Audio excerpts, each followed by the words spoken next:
вечер, уважаеми зрители. Спите ли? Поздравявам майките на нашите ръководители. До вчерашни мухлювци, а днеска до пета.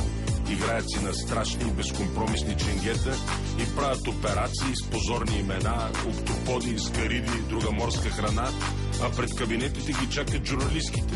Такива журналистки само да искате, още не са я качили в джипа, а тя вече посяга и сваля му ципа. Такъв е живота. Поздравявам всички вестници и главните редактори и техните заместници. Всеки пише за всичко, а от нищо не разбира. Толкова е гнусно, че не ми се коментира. Не ми говорете за закон и конституция. В тая държава всичко е проституция.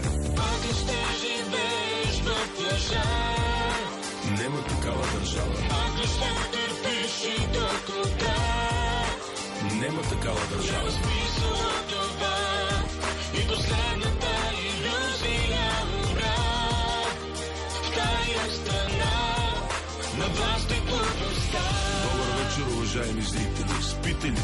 Колко данък ще вземат на народните водители?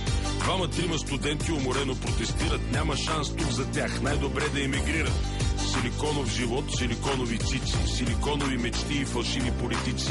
Всичките живеят в някаква тъпа реклама, в която свободата е сравнена с салама. Новините започват с дебат за бюджета. Какви дебати е бати, депутати и ментета. На трибуната качва се некъв педерас. Педерас, но облечен във власт. В устата му глупости, в очите му злоба. Той тая власт ще стиска до гроба. А щом свърши поредния смешен дебат, ще отиде да чука в студентския град. Ако ще живееш в лъжа, нема такава държава. ако ще търпиш и до кога, нема такава държава. няма смисъл от това и последната иллюзия умра. В тая страна на власт и глупостта.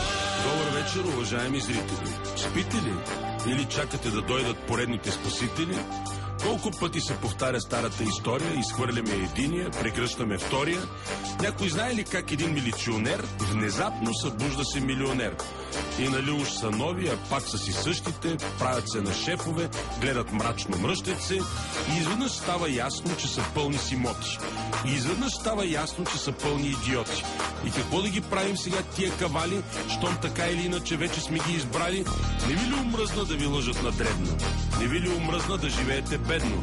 До кога ще си траем, вече става банално? Толкова ли е трудно да живеем нормално?